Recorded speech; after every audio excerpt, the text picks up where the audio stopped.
First of all, just apologies. We're a week late on this one. From this episode forward, we're just going to be back to 2 weeks. So we're not going to be back-to-back weeks. Yeah, I mean, it was the dead sports time of the year. So that was when we took our vacations. I was on vacation. It is what it is. We'll come back strong. But football is it's really ramping up. It's coming. I was looking at it. I'm like, we're under a month away now. Did you see the Hall of Fame game? No, but I heard it was. I'm not going to say I didn't watch because I'm not watching preseason football, but, and sometimes I will if it's the Jets, I'll watch my team. But apparently both quarterbacks put on a show. And it was on my Twitter timeline, and you just see a football highlight back on the timeline, and it gets you excited. I'm starting to feel it. Yeah. It's coming. McAfee was saying that he was talking about how the NFL completely stole Christmas from the NBA. Oh, yeah. And he was like, the Hall of Fame game had much better ratings than NBA Christmas last year. People are just fiending for some football. But let's not hate on basketball, right? The Knicks save basketball. The Knicks save Christmas. The Knicks save the league. Everything is Knicks right now. Screw the NBA for putting LeBron on our ring night. We deserved the attention to be fully on the Knicks, and instead it's going to be the LeBron and Jaylen Brown, and we don't care. I just want to celebrate the Knicks, but that's neither here nor there. Yeah, I mean, I don't know. Maybe they still do pretty good ratings on Christmas, the NBA, but if I'm the NBA, it's over. Once the NFL comes for you, it's done. Go to Christmas Eve. Don't even bother. I mean, the truth is, I've been saying for a long time, the NBA should be starting later. Why do you even really want to compete with football? You should start your season November, December. Let's say you started end of December. Your first month or two, you're competing with playoffs, and then it's all basketball. Yeah. And then it ends in the summer, which it used to be TV did not want to be on during the summer because that was kids were outside and whatever. You can watch on anything now. So that summer rule doesn't apply anymore. And imagine if NBA Finals was later in the summer, during the COVID year when NBA Finals was during the summer, it was the only thing to watch. Yeah. So, they should do that. They won't. The NBA players want a vacation during the summer. I get it.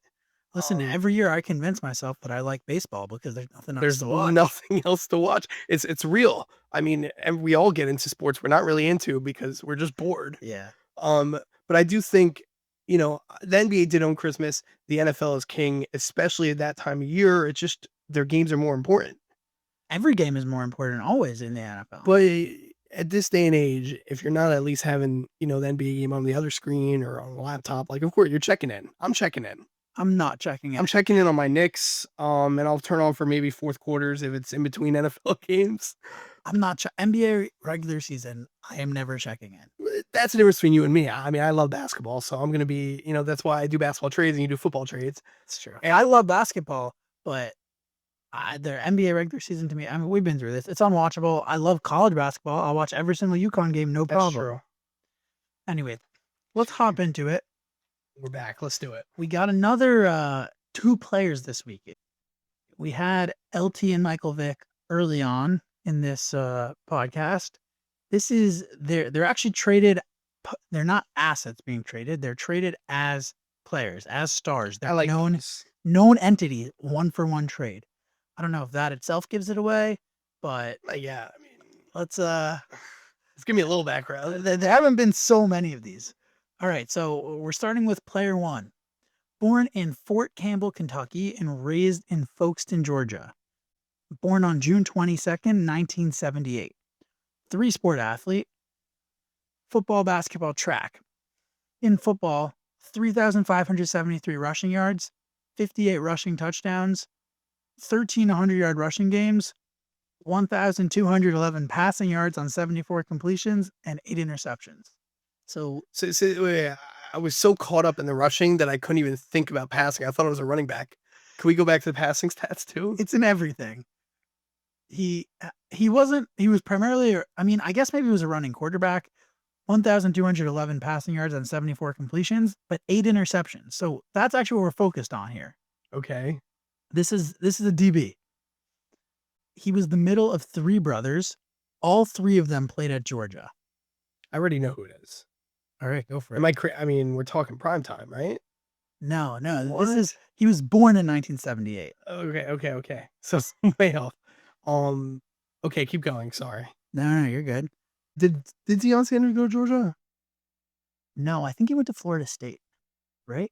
You That might be right. sounds right. I can't believe I screwed that up. I heard multiple sport athlete. I got excited. All right, let's keep going. You're good. Although Dion played baseball Right. famously, Of right? course. So baseball not on his list. Okay. It's always, by the way, if it's three sports, it's generally football, basketball, track, right? Well, there's a big football basketball. There's a big football baseball, but that's usually quarterbacks. Yeah, and then some wrestling. If you get like O line, D line, you'll get wrestling. But then no basketball. For some reason, by the way, no one cares about that one. Like no one's like, oh, two sport athlete, football, wrestling. No one ever counts the wrestling. I think maybe Marshawn Lynch was 4. You know why? Because we don't count. We're talking 4 main sports. Like what can you get drafted in? You can't get drafted in wrestling. They can't get drafted in track either, but Which is why people don't talk track that much either. Like there's a lot of receivers who ran track. No one cares. yeah. Well, I give the interesting thing of when you think about track to me is like you would expect those guys to destroy the combine, so it helps you get drafted. I would think it helps with your draft stock. Because you definitely have great like sprint form and Everything, like you just know how to do it. You're naturally are we going to get into the combine talk again? The combine is the dumbest thing in the world. How can a guy running 40 yards straight teach me anything about him? It's so stupid. How many every year there's 8 guys broke the record and ran 4.2s, and then they all stink because it's about changing speeds. It's about getting in and out of your cuts. As a corner, it's about reacting. As a quarterback, like you're making reads. The straight line speed and the people getting enamored with just straight like statistics and it's just Yeah, ridiculous. we don't have to get back into the combine. Every time I hear about combine, I get annoyed. But I will say, CJ2K held the record for a long time, and he was a legit player for the 40. But It doesn't say it can't hurt you, but if you're going to judge purely on combine and not look at the film, yeah, it's like, wow, this guy has 4.2 speed. Then why wasn't he ever opening games in college? Like, Yeah. you know what I mean? John Ross. These guys don't pan out. Yeah. Although, oh no, he's not doing great either. Who's the guy from Texas, Kansas City, who the Chiefs drafted? It's like his 3rd year. Receiver? Yeah. Rasheed Rice? I mean, that's a monster. No. Whatever. I'm blanking on his name. Nicole Hardman? No, He's good. He's been there a long time. I know who you're talking about. This guy's like a Thornton last. His last name Thornton. They were very excited about a speedster. No. This guy was actually okay. He wasn't bad.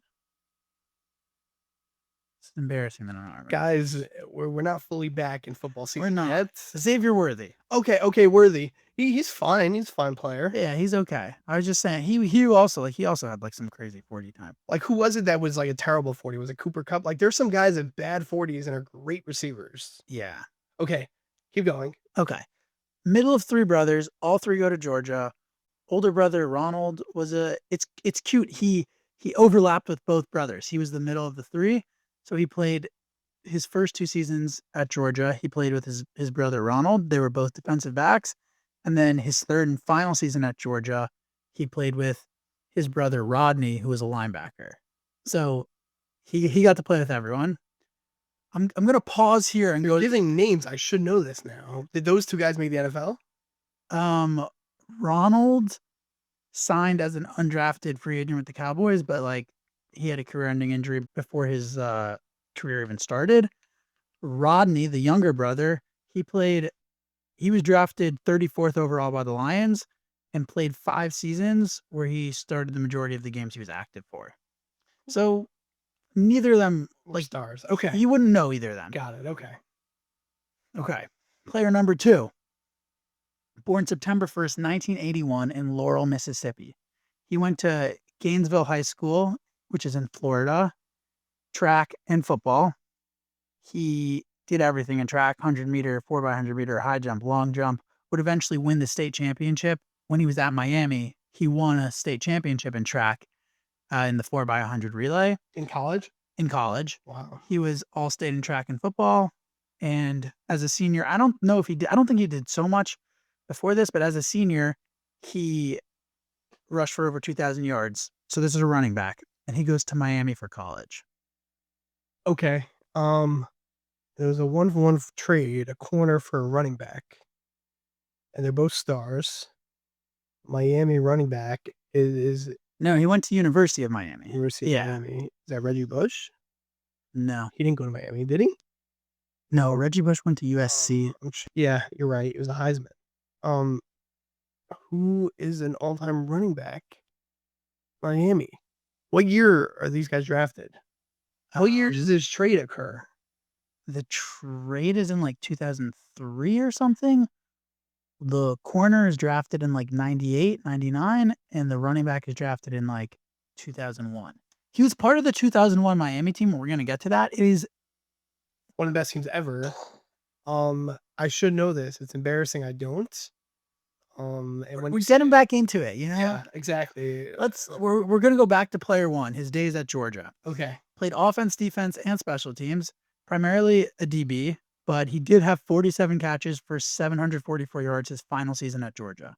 Just pretty good for a guy who's all state, like the best defensive player in the country. Yeah.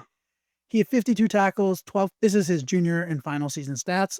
52 tackles, 12 kickoff returns for 261 yards, averaged 103.5 all-purpose yards per game.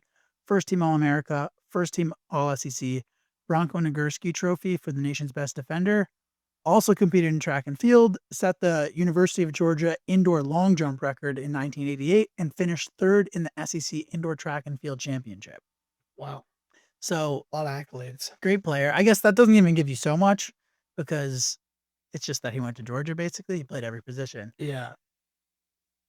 Player number two, he almost goes to South Carolina, but he got into a fight during his senior season in basketball practice, and he got kicked off the basketball team, and South Carolina revoked his scholarship.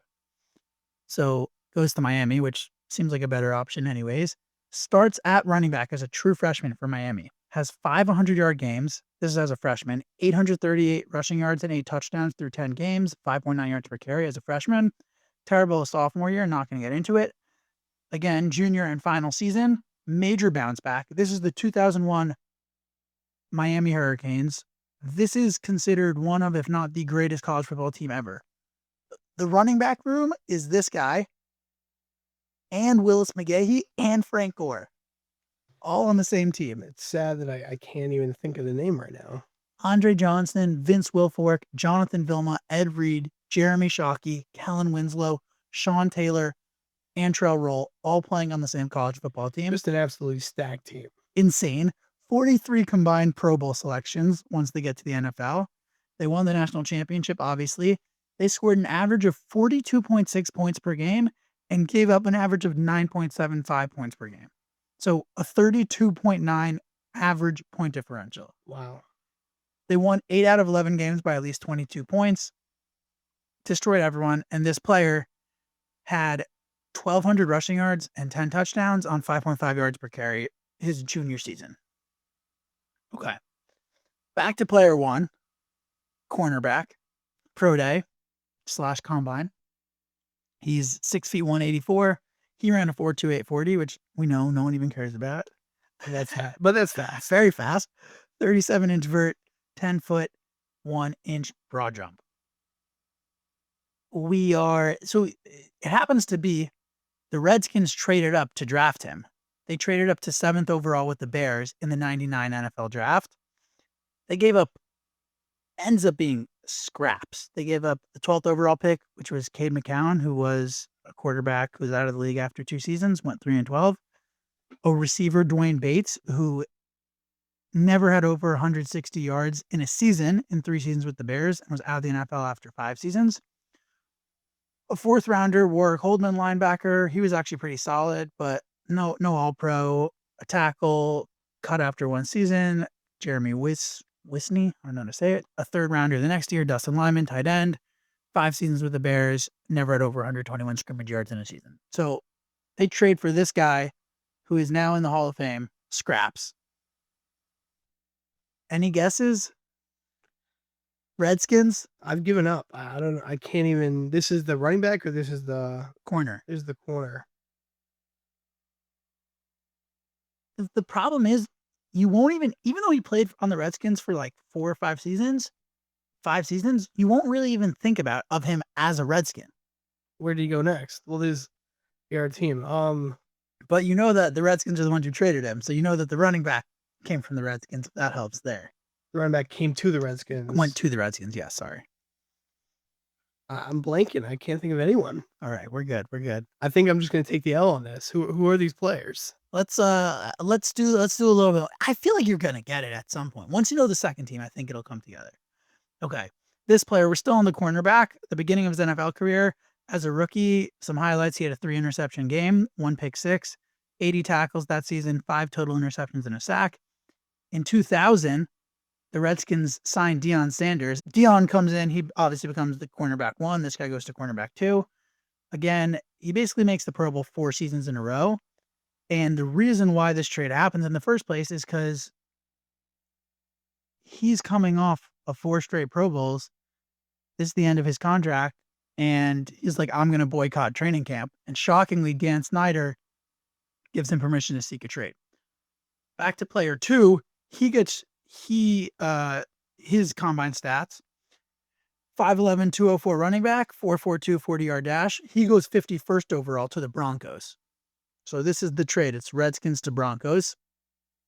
He takes over the starting job as a rookie after 3 games, finishes that season, his rookie season, with 1,500 yards and 15 touchdowns and another 364 receiving yards and 2 touchdowns, wins Rookie of the Year. The next season, his sophomore season, he rushes for 100 yards in 11 out of 13 games, 1,600 rushing yards and 14 touchdowns in 13 games, and makes the Pro Bowl. And now we get to the trade. Well, actually, sorry. We'll talk about the players now. Is the corner Champ Bailey? The corner's Champ Bailey. I know. There you go. Corner of the Broncos. I get that. Now the running back goes to Washington. To Washington for the 2004 season. And becomes a Hall of Famer there, basically. Not a Hall of Famer. Just a big-time player. But a great running back. Like, he rushes for over 1,200 yards, like, his first 7 seasons in the NFL or something. The name is slipping my mind. Is it D'Angelo? No. I can't think of it. Clinton Portis. Clinton Portis. Okay. So, where'd he end his career? The Saints? I mean, you remember when the Saints had a No, I don't think so. No, he played there the whole rest of his career. Washington for like 6, I think it was 7 seasons in the end, actually. When you say Broncos corner, I mean, that makes sense. But yeah. Okay, so we're at the Pro Bowl, and this is Clinton Portis. He sits down with a guy who's a Broncos beat writer at the time. Do you have any idea who it is? Journalist. Massive now. It's not Pablo.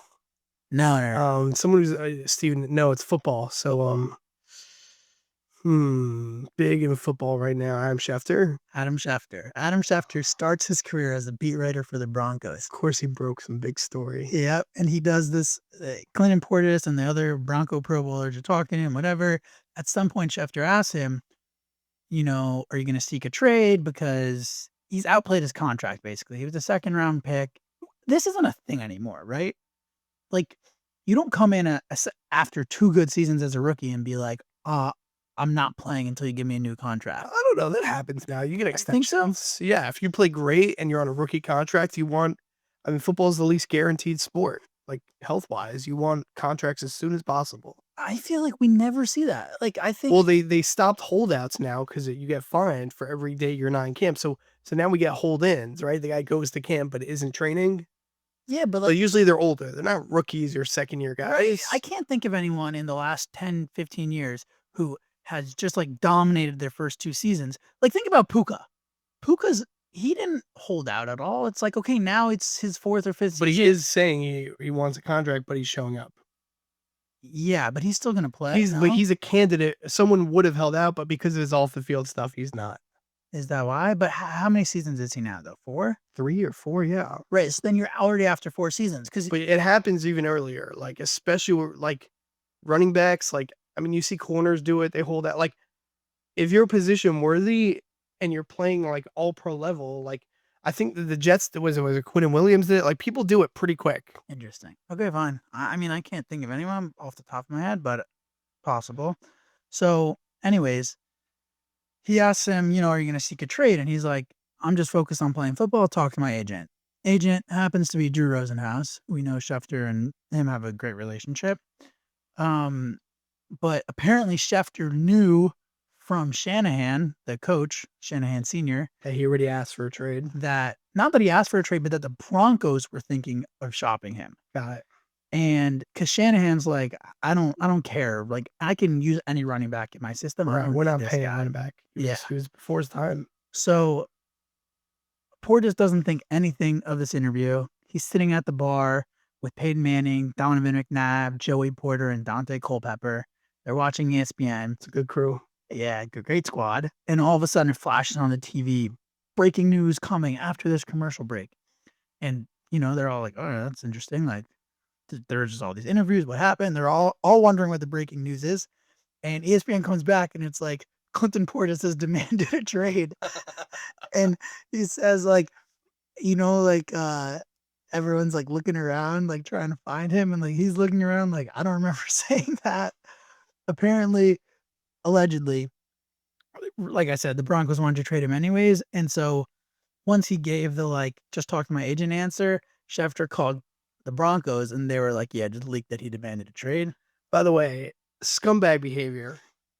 Not If good it's luck. and If it's true, allegedly. by the way, I mean, this business is cutthroat. There's a reason why Schefter's at the top now. You think he wasn't doing it to be the breaking news guy? You owe favors and you put out messages your way. I mean, even now, Schefter's getting flack just yesterday because he tweeted, he posted, sorry, X, he posted about Kyler Murray winning the starting job, and he posted like a very like pro JJ McCarthy tweet. Like, JJ McCarthy was injured his first season, won 6 out of 10 games his second season, and now as a 23-year-old is forced to sit. And people are like very angry at the way he worded it. Like, why are you like doing that? Why? Michigan guy, of course, Michigan man, you got to hold the line. But it is interesting the way they word some of these things versus the way they word some other things is absurd. And they're slimy. And even if they look nice on TV, I think these guys are very slimy and they're in the pockets of GMs and agents because you can only get news if you do what they say. So it's same thing with NBA with Rich Paul and then the Clutch Mafia. Like, if you want news from the big players and you want to hear it, then you're going to owe some favors and you kind of twist things a certain way. Yeah. I hate it's a skeevy business. The players usually end up getting screwed. I hear it. I love Schefter. I think he is awesome. I don't really dislike it. I like him. He's the best at what he does. But He's a phenomenal definitely making moves behind the scenes is my point. Yeah, you got to do what you got to do. I mean, I don't even think this is that bad. I think this was just like, right, I guess they told him to leak it. And they were shopping the player. The player had not requested a trade. Right. That's fair. That's fair. Listen, you got to do what you got to do. And if you're, an organization as a 4-time Pro Bowler first 4 years, you don't want to look bad. You don't want your fans to be pissed you're trading him. Yeah. Listen, so what do? You leak he requested a trade, so now you can trade him without feeling bad about it. It's not the business for me, but I respect how cutthroat he is and how good he is at it. And yeah, I'm sure and by the way, he might claim, I'm sure he would claim, no, I got real good source or whatever. So, I'm sure he's not saying, I just made it up or the team told me that. Yeah. But it is just the business is when you hear behind the scenes of how a lot of these things go, it turns out to be like, a lot of people are just, it's about controlling a narrative. And sometimes you'll say something, even if they haven't done it yet, because you want to get there, because first one wins. Yeah. My initial theory, because we know that Drew Rosenhaus and Schefter have like a close relationship, I was like, oh, maybe it was Drew Rosenhaus who was playing the Broncos and he was trying to leverage whatever it was. So he's the one who leaked it. But at least from what I could gather, it sounds like that it was the Broncos who leaked it. Anyways. And I mean, also, you never know, like, even sometimes agents speak on behalf of their clients and get a little carried away. Like, an agent, you're not going to give us a thing. Well, then maybe we'll look for a trade. And then all of a sudden, it leaks. He requested a trade. The player's like, I didn't say anything. Yeah. I mean, it happens to be in this situation. It works out great for both players. Yes. So, I mean. All right, back to it. Sorry, yeah. I get on these tangents. Combine, insiders, all these things get me excited. I'm just so excited for football. Yeah. Listen. We're all getting juiced up. So anyways, Portis is like, all right, fine. I guess I'm getting traded.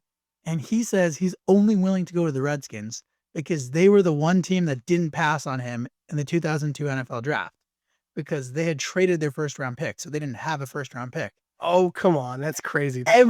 Clinton Portis is messed up in the head. Yeah, because I mean, if they would have had the pick, they would have picked you. It's not rational, but he's like, every other team passed on me. The only team I'm willing to go to is the Redskins. He also loves Dan Snyder. He's had a lot of issues. So he was like, okay, It's a fun fine. reason to want to go to a team. They didn't have a first round pick, so they didn't, pass me up. He Okay. said, he was like, I was convinced going to the draft that I was going to be a top 5 pick. It's like the guy's delusional. It is what it is. And then it's funny because when ultimately the Broncos are like, by the way, Clinton, we think we can get the Bailey Dunn deal without giving you up. Do you want to stay? And he's like, nah, send me. Well, he wants his contract, so that's part of it, I'm sure. Yeah. So the trade ends up being, this is mind boggling to me. I mean, I think it was, people were surprised by it at the time, but even now, like thinking about it today, it would never happen. Champ Bailey, coming off of 4 straight Pro Bowls, the best cornerback in the league probably, and a second round pick for Clinton Portis Wow. for the running back. And I mean, 100% away. I mean, now, right, corners are so much more valuable than running backs. Yeah. That is something. Yeah, I can't. Why do you throw in a pick too? I don't know how it ended up happening, but the Broncos are like, great for us. Like, we get Champ Bailey and a second round pick. We give up Clinton Portis, who Shanahan's like, I don't even need this guy. Overall feelings at the time are pretty mixed. I think there's just a lot of confusion when it's like one star for another star because you get attached to star players. Even Washington, you had the leverage. He said, I'm only want to be traded to them. So, like, you shouldn't have to give up anything extra. Yeah. I don't know how it happened, but it was mixed feelings. I think some people, like some Redskins fans, are like, why are we giving up this star running back? Like, he's coming off back to back 1,500-yard seasons. Also, at that point, running backs were valued way different than they are now. Running backs were one of the most important players in your offense. So, okay. But I think also they're like, why are we giving up Champ Bailey and a pick? Sorry, it was Broncos fans. Broncos fans are like, why are we giving up this running back? Redskins fans are like, why are we giving up the best corner in the NFL and a pick? Bizarre. Do you even remember Champ Bailey being on the Redskins? Nope. I never think about him on the Redskins. He would play 5 seasons for the Redskins. And he's a Hall of Famer as a Bronco. Yeah. Played there, 10 years? Yeah, that's also crazy, his longevity. Yeah. Bailey, so the trade happens. Bailey is immediately signed to a 7-year, $63 million extension. Wow. Got his shmoney. He makes the Pro Bowl. He rewards the Broncos, though. Makes the Pro Bowls 8 out of his next 9 seasons. Unbelievable. Talk about longevity. So that's 12 out of 13 years Pro Bowl. Maybe 12 out of 14. Unbelievable for a corner. I mean, yeah. Wow. Yeah. I mean, incredible. First ballot Hall of Famer. Yeah. Like, he's very comparable, like, to Revis, right? Just a long career and Revis is a shorter career, but like just good for a long time. yeah. 15 seasons. All that corner made the Pro Bowl all except for 3. I think one of them he was injured. And also, right, like he played in his first like he never really missed more than 3 games besides for 1 year. Oh, in his last season also, he didn't do anything. He played until he was 35. He was still a Pro Bowler at age 34 Wow. and played all 16 games at age 34. So incredible career. Some highlights: he had an 8 interception season. He had a 10 interception season where he came second in Defensive Player of the Year. Portis immediately signs an 8-year, $50.5 million contract extension, which was unheard of for running backs at the time. He has 1,200 rushing yards in 4 out of the next 5 seasons. But here's a kicker for me, right? Shanahan ends up coaching 5 more years on the Broncos. And he said, I think I can do it with anyone. Let's see if he's right. 2004, Ruben Drowns. Have you ever heard of him? Nope. 1,200 rushing yards. This is the year after they trade Portis.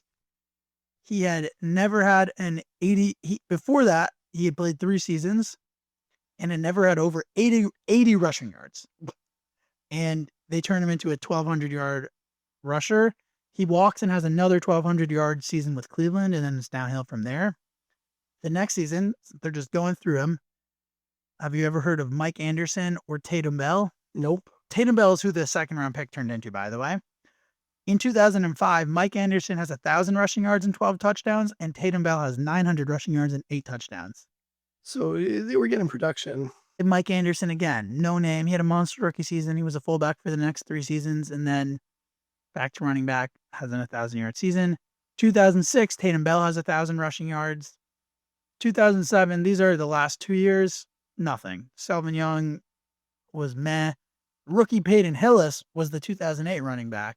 Also doesn't do much. You know what? I mean, if you're the full-time back, like 16 games, you should get 1,000 yards, even if you're not a great running back. Yeah. Right? You're averaging, 60, 70 yards a game. Listen, to me, it's just like, I think it seems like Shanahan was right. Yeah. Like, he was just like, I can replace it. I don't have to pay this guy. I said right when you said it. I mean, the guy was, early. He was right. He was just early. Like nowadays, everyone would agree with that. Yeah, I mean, there do seem to be some that transcend it. I mean, I don't know if Portis was that. Portis is fascinating. I heard a couple interviews with him. He ends up being the poster child for the medical fraud that happened a couple years ago. Brett Favre was No, Brett Favre was his own fraud. There was some like medical like benefits from the NFLPA, and he like stole $100,000. He says, I didn't do anything. I just didn't know what I was doing, and someone told me I could get benefits, whatever. But basically, it's like he said that he like used $100,000 worth of medical equipment that he never used or something. Again, he maintains his innocence. I think he went to jail for it. He went on Club Shay Shay with Shannon Sharp, and Shannon, like, he was one of the OGs on the Broncos when Portis was drafted, and he like calls him out. He's like, Clinton, he's like, you were one of the most talented guys I've ever seen. You just didn't want to work hard. wow. And he's like, no, it's not true. Like, he's like, I just didn't like lifting weights. And Shannon Sharp's like, bro, it's not a choice. Like, that's what I'm talking about.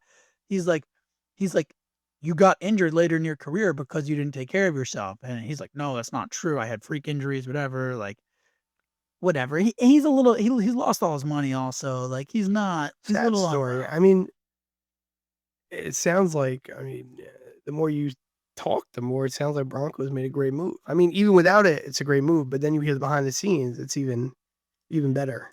Yeah, I mean, he was very happy because I mean, he got a massive contract. he got a big contract and he loved Dan Snyder. He's like the only guy Really? obsessed. What a 7-year deal for running back. What do you get? 8 years, yeah. And Dan Snyder loved him. Like, Dan Snyder wanted him. Apparently, like, they're good friends or whatever. Like, I mean, I think Redskins fans loved him, but he was also, I don't know. I feel bad like calling someone out for these kinds of things, but it sounds like to me, it's like you didn't want to try hard. You went to a crappy organization where you didn't have to try hard. You got a bunch of carries. You got 1,200 rushing yards. He's like number 2 in all-time rushing yards for the Redskins or Commanders now. Like, he had a solid career there. They just didn't win anything.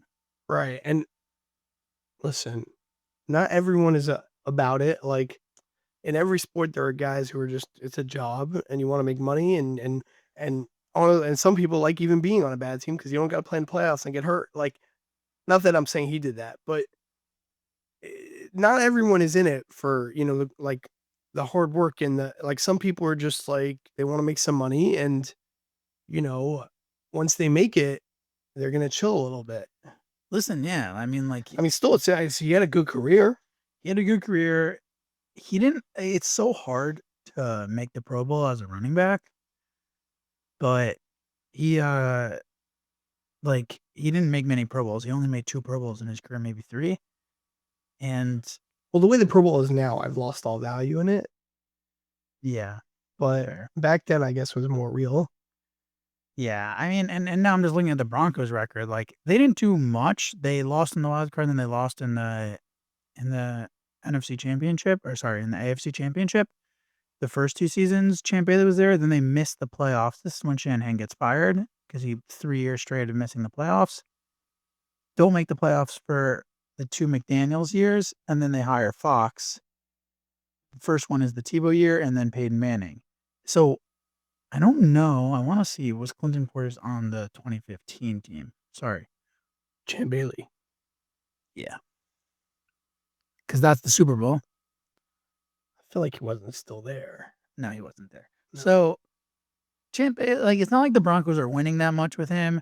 He ends up retiring the year they lose the Super Bowl. You know, Sucks. the famous one. That's the one where he snaps it over his head. Oh, you're saying he retires the year they lost in the Super Bowl. Okay. Yeah. Yeah, of course. He got smacked by Seattle. And then 2 years later, they win the Super Bowl. He's not there. He's not a part of it. So it's not like the Broncos had so much success, but you got a Hall of Famer. Yeah, I mean, and it's just the position's value is just more important. Yeah. Like you gave up a running back. Having a shutdown corner changes your defense. Yeah. I mean, listen, we're obviously looking at it also with bias in 2026, knowing and That's he's true. running back more than anything. And we know that it's just like, Well, I don't hate running backs. I just the way the game is played now, the only time it's worth it, in my opinion, to pay them is when they're the final piece. yeah. Which we talked about. Like it made sense for the Eagles to get Saquon, like because they were one piece away. Like, but if you're not one piece away, like the Raiders, I don't really agree with drafting Genty. Like it doesn't make sense to me. Like I'd rather, build up my line or build up like their positions are more important to me. Yeah. No, But, I mean, everyone's different. It's still like I don't think this is like the worst trade of all time. no, Like Washington had, a good run with Portis, and he's he's a known good running back, and like you said, second of all time for them. for them. Yeah. Also, this fun fact I forgot. Champ Bailey, his first name is Roland. His name's not Champ. It's just a nickname his mom gave him when he was a kid. That is, I mean, Mind boggling, no? now that I think about it, like, of course his name wasn't Champ, but I never thought about that. I was Champ Bailey. I never thought like It was everywhere. Also, like in Madden, it was Champ. Nowhere did you ever see Roland. wow. And his younger brother Rodney is Boss. Boss Champ Bailey. Boss. Wow. Yeah, everyone calls him Boss. I'd rather be Champ than Boss. I think Boss could be like a little Yeah, Champ's. I mean, hey Boss. Like you be a little kind of like you be a little. Champ's also just he himself is an icon. He's I mean, a Hall of Famer. He's a first ballot Hall of Famer. If your nickname was Champ, wouldn't you go on to do great things? Like, Yeah, fair. right? Like self-fulfilling prophecy there. Good for his mom. You know, I'm sure she got her house. If he was Roland Bailey, I don't know if he has a Hall of Fame career. No, definitely not. Although 424 or what was it 428? That's true. That is true. It's a good point.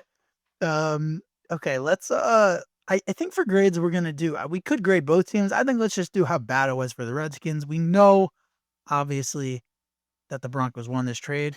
You know, it's not really Yeah. What are you thinking? How bad was it? I don't think it was terrible. I mean, on one hand it's like When they made the trade, they still had Dion.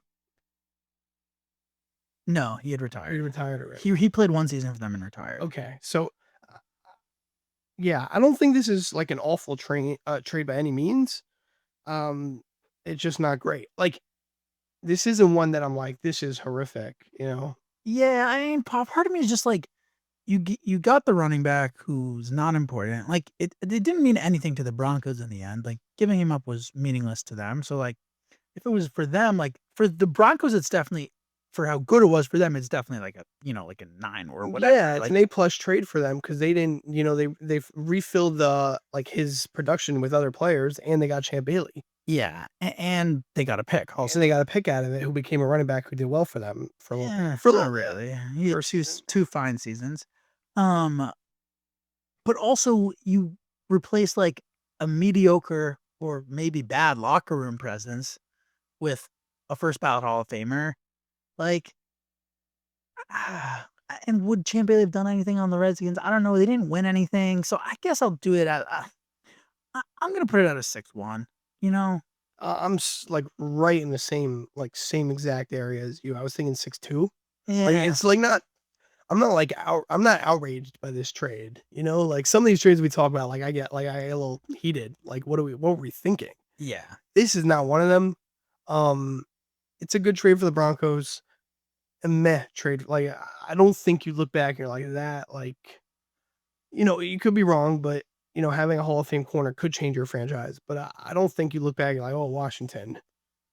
your whole franchise change. Like maybe you could. I don't know. No, right. But Washington gets an F grade for being Washington. It's nothing to do with. right. And they got some production from him from right. They're Yeah. second all time leading rusher.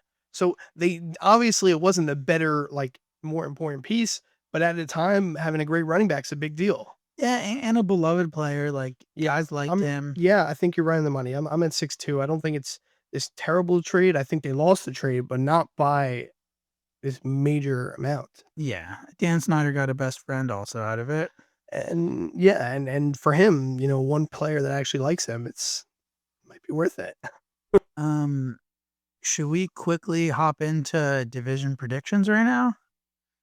I'm not ready. We need prep for We that. need prep for that. We're coming with our previews for the NFL season. Yeah, previews coming. Let me just give you a quick 4 preview of weeks. Dove's picks. He's got the Ravens. Uh, Whatever you could take him on, he's got him. Are you gonna take the Jets? Geno Smith might be our savior. I have some teams I'm very, very high on. I was very high on the Saints. Now I don't like that it's a trendy pick. Like I was on Shuck last year for I bet on him, I think 8 consecutive weeks, and the dude is awesome. I watched a lot of his games, so I really like him. I don't like how popular the Saints trendy pick has become. It's pushed me, it's like turned me off a little bit from it, but I like them. My favorite pick of right now, and we'll do some research and do a real thing. I've got a real gut feeling about the Cowboys this year. I think they win that division. I think they have an elite offense. I think they started playing some good defense down the stretch last year. Dak Prescott goes on and off years. I think watch out for the Cowboys. I think you could get them into plus 200s to win their division. I also, even though the Eagles might be addition by subtraction with AJ Brown, who knows? They're an interesting division. I feel good about the Cowboys this year. That's one of my just previews. We'll do a full preview. Yeah, we'll So- do a full preview. The Saints are. It's just that division's wide open. Saints, Buccaneers, Panthers, Falcons, like very open. Any of them could win the division at like 9-8. And Like, every single, I mean, the last couple seasons, you look at the NFC North and you're like, I would not want to be in that division. Lions, Packers, Bears, Vikings, brutal.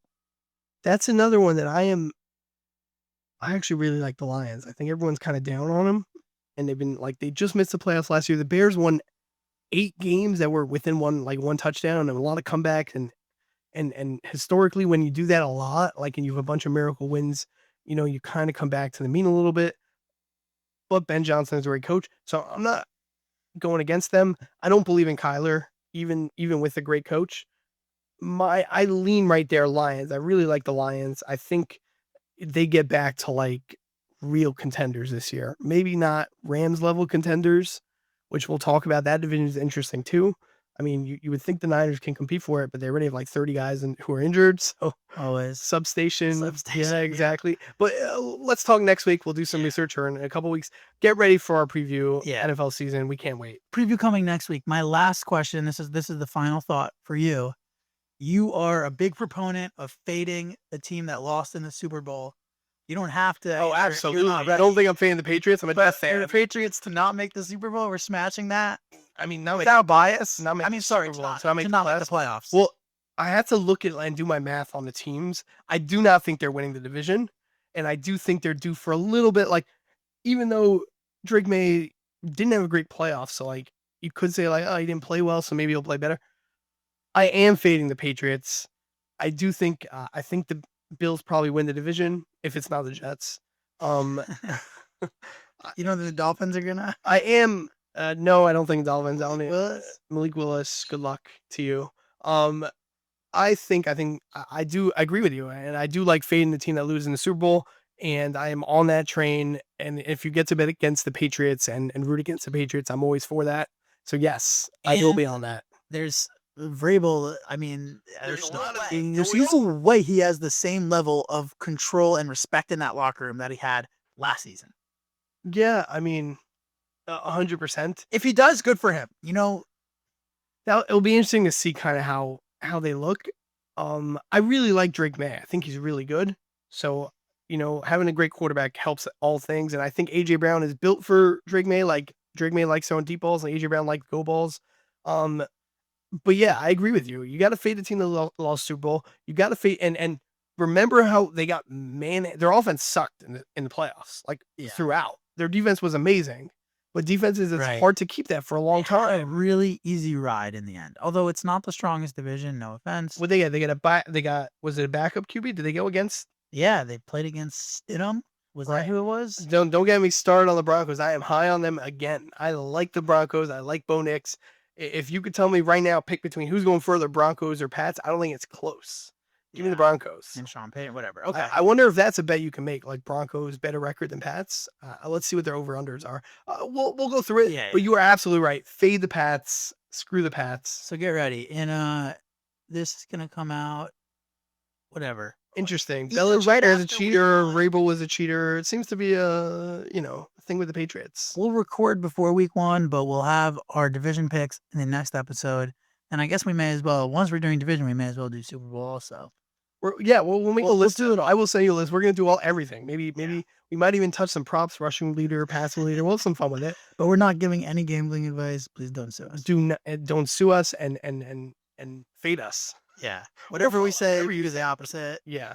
All right. A real last shout out. Shout out to Russell Westbrook, retired today. Oh yeah. He became a meme at the end of his career a little bit, but I'll never forget how good he was at the beginning and his MVPs. And even now, like the dude retired at one of his last games, he had a triple double. Like unbelievable career, such a polarizing and amazing, like just a fun guy for the NBA. It makes me feel real old that he's retiring. Yeah. And yeah, shout out to Russell Westbrook, who also, by the way, I think is the first player ever who signed a 5-year max and then did each year on a different team, 5 years, 5 teams. So he's one of the great trade people. So maybe we'll have to discuss his whole trades in his career. Something on. But shout out to Westbrook, first ballot Hall of Famer. Yeah. All right. Unbelievable career.